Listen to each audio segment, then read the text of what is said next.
E-commerce adalah proses transaksi jual beli yang dilakukan secara online melalui media elektronik dan menggunakan internet. Secara umum, perdagangan elektronik mengacu pada transaksi komersial berdasarkan proses elektronik dan transmisi data dalam bentuk teks, audio, atau video yang melibatkan individu dan organisasi. M-commerce atau perdagangan seluler mengacu pada transaksi online yang dilakukan melalui perangkat nirkabel. M-commerce memungkinkan pengguna untuk menyelesaikan transaksi komersial tanpa menggunakan desktop. M-commerce tidak hanya mencakup kegiatan seperti pembelian, namun juga mencakup kegiatan lain seperti belanja seluler, perbankan seluler, dan pembayaran seluler. E-bisnis mengacu pada definisi e-commerce yang lebih luas, tidak hanya membeli dan menjual barang dan jasa, tetapi juga melayani pelanggan, berkolaborasi dengan mitra bisnis, dan melakukan transaksi elektronik dalam suatu organisasi.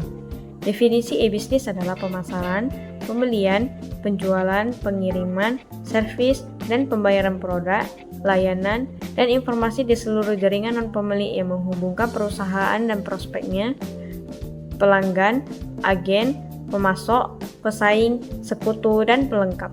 Selanjutnya kita akan membahas mengenai perbedaan e-commerce, m-commerce, dan e-business. Perbedaan e-commerce, m-commerce, dan e-business terdiri dari 4 aspek. Yang pertama itu adalah definisi, yang kedua perangkat yang digunakan, yang ketiga fokus utama, dan yang keempat contoh aplikasi yang digunakan. Berdasarkan definisi, m-commerce adalah proses transaksi jual beli yang dilakukan secara online melalui media elektronik dan menggunakan internet. Kalau m-commerce, transaksi online yang dilakukan melalui perangkat nirkabel. Sedangkan e-business itu adalah sistem informasi atau aplikasi yang didelegasikan ke proses bisnis. Kemudian dari perangkat yang digunakan. Kalau e-commerce, dia perangkat elektronik seperti desktop, laptop, atau smartphone. Kalau m-commerce, perangkat nirkabel seperti smartphone, smartwatch, dan tablet. Terus kalau e-business tidak terbatas pada perangkat tertentu, mencakup berbagai teknologi informasi dan komunikasi.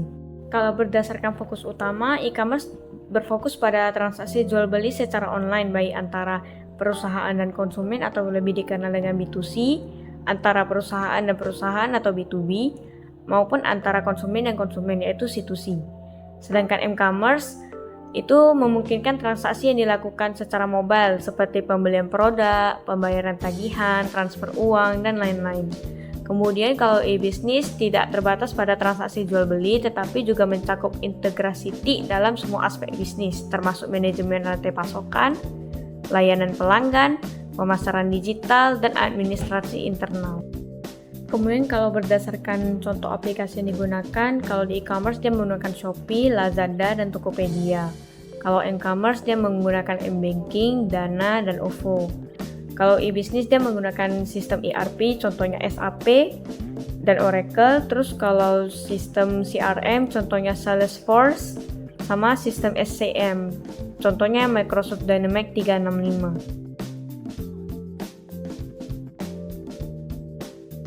OLX Mobi adalah bisnis layanan online dan offline jual beli mobil bekas yang berbasis teknologi sekaligus one-stop solution dalam ekosistem pasar mobil bekas yang memiliki 30 store dan inspection center yang tersebar di 10 kota besar di Indonesia seperti Jabodetabek, Bandung, Semarang, Surabaya, Malang, Denpasar, Pekanbaru, Palembang, Balikpapan, dan Medan.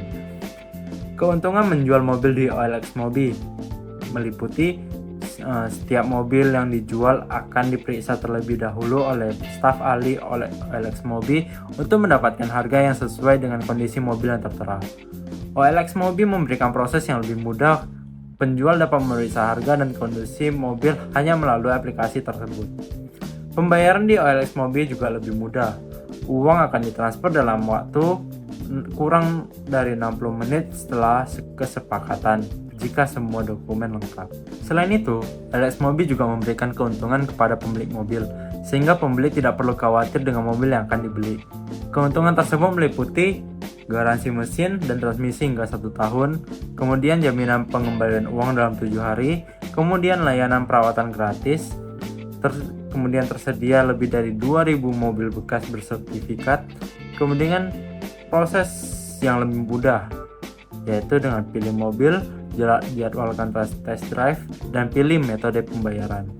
Selanjutnya kita akan membahas tentang proses bisnis dari aplikasi OLX. Proses bisnis dari aplikasi OLX mencakup 3, yaitu login, pembelian, dan penjualan.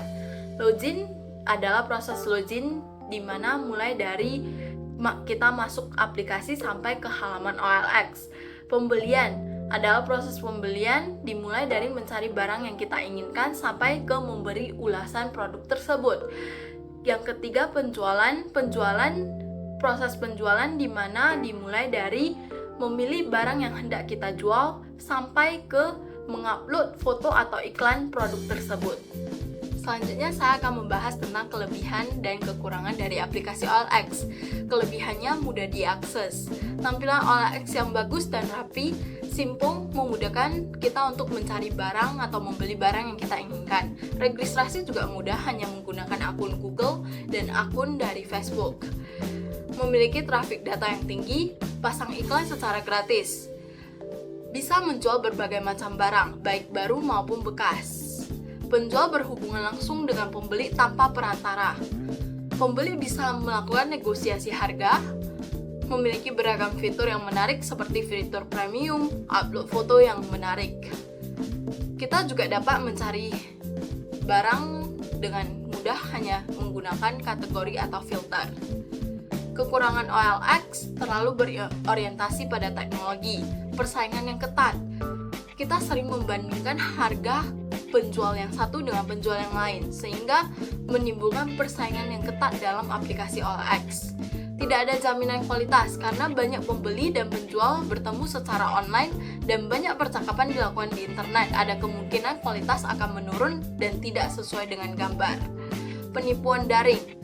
Karena OLX sepenuhnya merupakan platform online yang memungkinkan banyak orang berkumpul secara online. Jadi, kemungkinan terjadinya penipuan sangat besar. Iklan palsu. Karena OLX adalah platform yang sepenuhnya online, jadi bisa saja orang hanya memasang iklan palsu untuk merugikan orang lain. Menanggapi keterlambatan. Keterlambatan respon dari penjual itu juga merupakan kekurangan dari aplikasi OLX. Perkenalkan, nama saya Kang. Saya di sini akan membawakan tentang identifikasi media atau perangkat akses terkait aplikasi OLX. Terdapat setidaknya 3 cara untuk mengakses aplikasi OLX. Yang pertama adalah browser desktop, kedua browser mobile, dan ketiga aplikasi mobile. Untuk mengakses aplikasi OLX melalui browser, cukup ketikkan www.olx.co.id di browser yang diinginkan, lalu tekan enter, maka akan langsung diarahkan ke halaman utama OLX. Jika ingin mengakses melalui aplikasi mobile, maka aplikasi mobile dapat ditemukan dari Google Play Store untuk Android ataupun App Store untuk iOS. Setelah diinstal dan login sesuai yang diinginkan, maka akan langsung diarahkan ke halaman utama OLX juga. Identifikasi proses otomatis dari aplikasi. OLX Indonesia berhak memastikan fungsi password atau kode identifikasi pengguna, terlepas apakah dipilih oleh pengguna atau ditentukan oleh OLX Indonesia dalam keadaan apapun dan dalam waktu kapanpun. OLX Indonesia juga memiliki kebijakan privasi yang memungkinkan pengguna untuk melakukan validasi akun dengan memberikan data foto dan foto kartu identitas terkait. Dalam konteks bisnis, OLX Indonesia berperan sebagai jasa perantara dengan sistem user generated content untuk mempertemukan pembeli dan penjual secara online. OLX Indonesia juga memiliki peran dalam otomatisasi transaksi bisnis dan aliran kerja. Dalam beberapa penelitian, OLX Indonesia telah menjadi salah satu sarana promosi produk yang memiliki prospek sangat baik saat ini. Dalam beberapa analisis, OLX Indonesia masih belum memberikan kemudahan kepada konsumennya untuk berinteraksi secara langsung dengan menggunakan satu media. Beberapa rekomendasi perbaikan dan inovasi untuk kekurangan aplikasi OLX. Perbaikan kualitas informasi. OLX harus mengingatkan kualitas informasi yang diberikan kepada pengguna seperti informasi produk yang lebih akurat dan lengkap. OLX harus meningkatkan kualitas informasi yang diberikan dalam waktu yang tepat. Perbaikan kualitas sistem.